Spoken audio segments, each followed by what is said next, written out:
Hello friends, आज हम लोग पढ़ेंगे इंडाइसेस। तो इंडाइसेस में हम लोग पढ़ेंगे रूल ऑफ इंडाइसेस। चलो हम स्टार्ट करते हैं। वो रूल स्टार्ट करने से पहले हम लोग एक बेसिक चीज़ पढ़ लेते हैं, वो है 2 to the power 5। 2 to the power 5, इसमें हमारा 2 को हम कहेंगे बेस और हमारे 5 को हम कहेंगे इंडेक्स। हमारा 2 ये बेस है और हमारा 5 ये इंडेक्स है। तो हमें इसे और अलग तरीके से लिखना है। मतलब इसका मीनिंग होता है 2 इंटू 2 इंटू 2 इंटू 2 इंटू 2, मतलब 5 टाइम्स हमारा 2। चलो तो हम लोग अभी स्टार्ट करते हैं हमारे रूल्स। तो हमारा पहला रूल है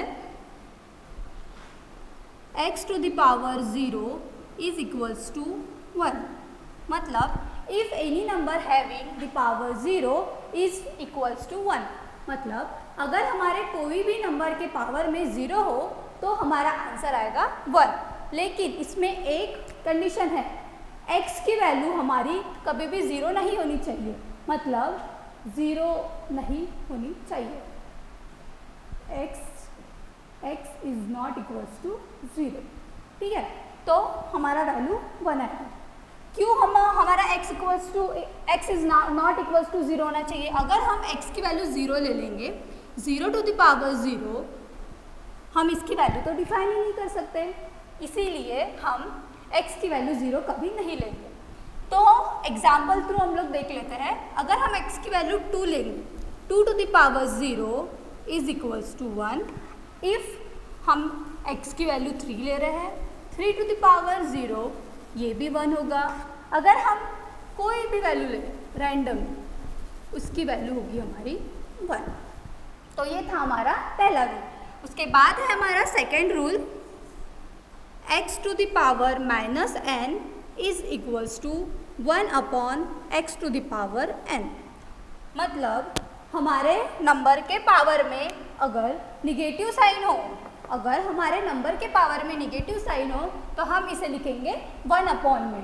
देखिए यहाँ था x to the power minus n, ये हुआ 1 upon x to the power n।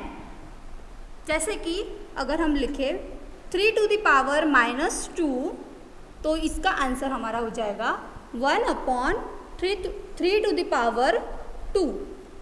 इसी तरह अगर हमें दिया हो 1 upon x to the power n, तो ये हो गया हमारा। हम इसे कैसे लिखेंगे? ये ऑलरेडी 1 अपॉन में है, इसका मतलब हमारा पावर जाएगा निगेटिव में, x to the power minus n हो जाएगा। जैसे कि 1 अपॉन 3 टू द पावर 6, ये हो जाएगा 3 टू द पावर -6। ठीक है, तो ये हो गया हमारा सेकेंड रूल। फर्स्ट रूल समझा और ये हो गया हमारा सेकेंड रूल। अब हम चलते हैं हमारे थर्ड रूल की तरफ। हमारा थर्ड रूल है x to the power n into x to the power m is equals to x to the power n plus n। मतलब अगर हमारे दो वैल्यूज मल्टीप्लिकेशन में है तो हम हमारे पावर को ऐड करेंगे। यहाँ किसका एडिशन हो रहा है? हमारे पावर्स का। बस हमें हमारे पावर्स ऐड करने हैं। क्या ऐड करने हैं? पावर्स। लेकिन इसमें एक कंडीशन है, हमारा जो बेस है वो सेम होना चाहिए।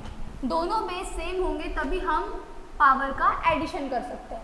जैसे कि 2 to the power 3 into 2 to the power 4, इसका आंसर क्या होगा?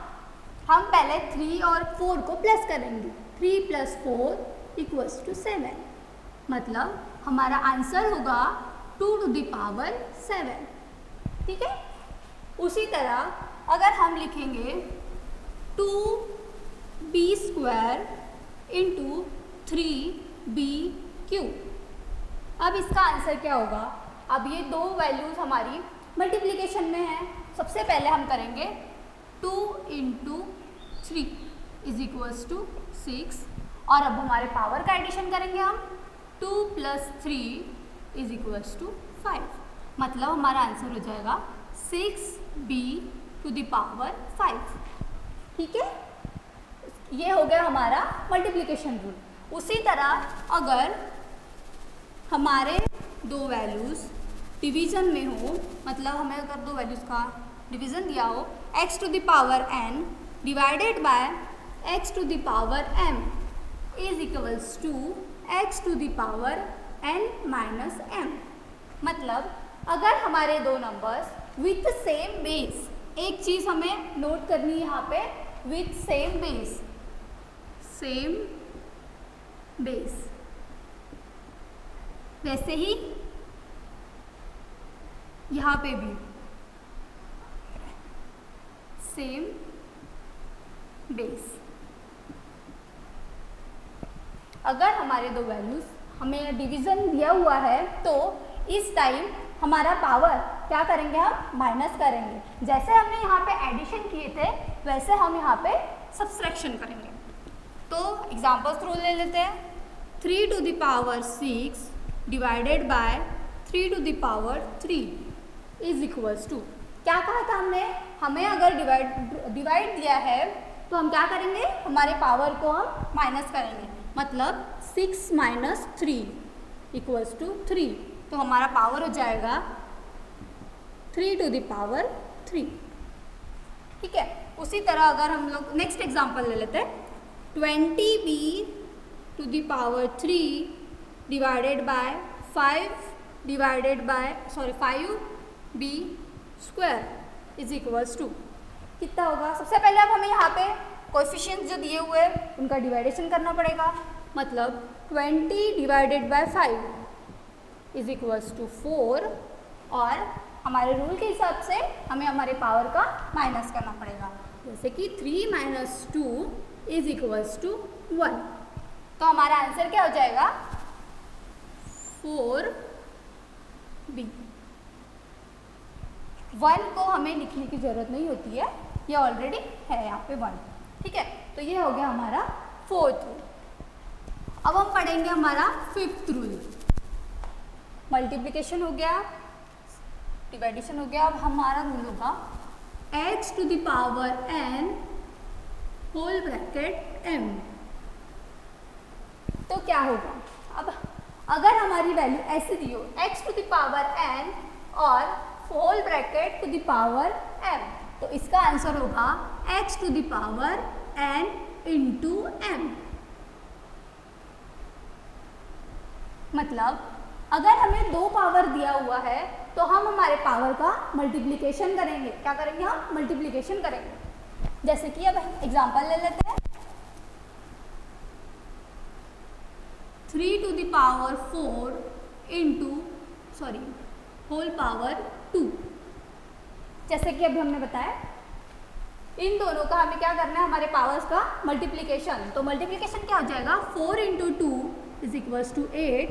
मतलब हमारा आंसर हो जाएगा 3 टू द पावर 8। वैसे ही अगर हम सेकेंड एग्जांपल लें, 3b स्क्वायर का होल स्क्वायर। अब हमें कैसे करना है, ये होल स्क्वायर हमारा दोनों वैल्यू के लिए, 3 के लिए भी है और b के लिए भी है। तो हमें दोनों को सबसे पहले डिस्ट्रीब्यूट करना पड़ेगा। मतलब मल्टीप्लिकेशन ये दोनों के साथ होगा। यहाँ पे कुछ नहीं है, मतलब यहाँ क्या है, 1 है हमारा, कुछ नहीं है मतलब 1 है। तो 3 का पावर है 1 इंटू 2 हो जाएगा 2, मतलब 3 टू द पावर 2, और इन दोनों का मल्टीप्लिकेशन हो जाएगा 2 इंटू 2 मतलब 4, b टू द पावर 4।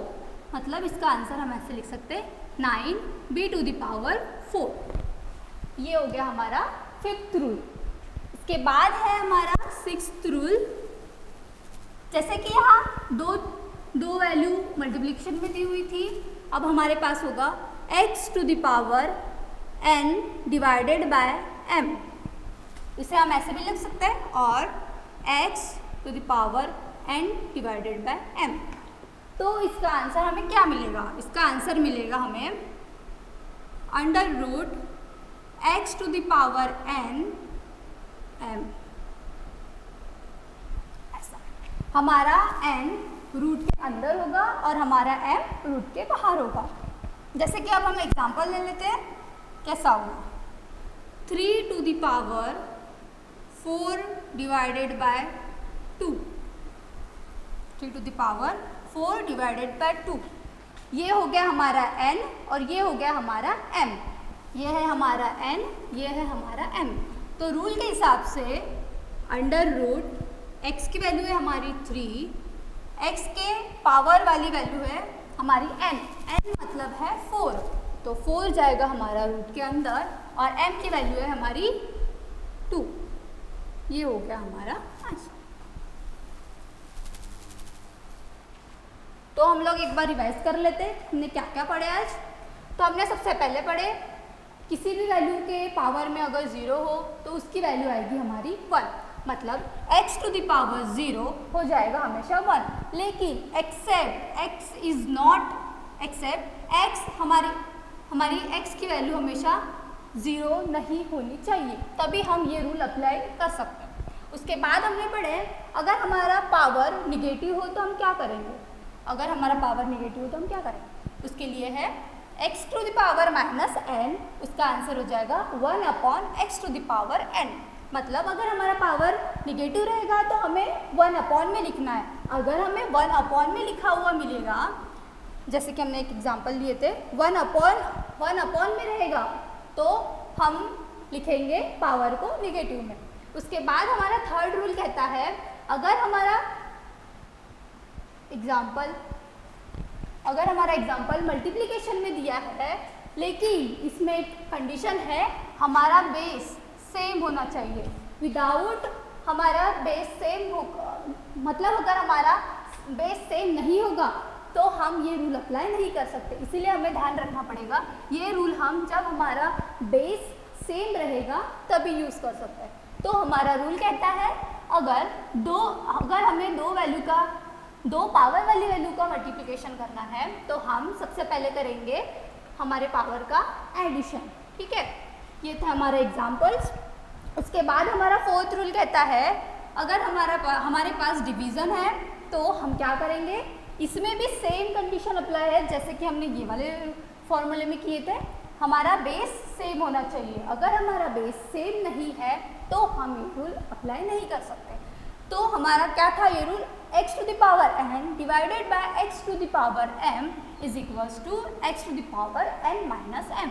मतलब हमें हमारे पावर्स को माइनस करना है।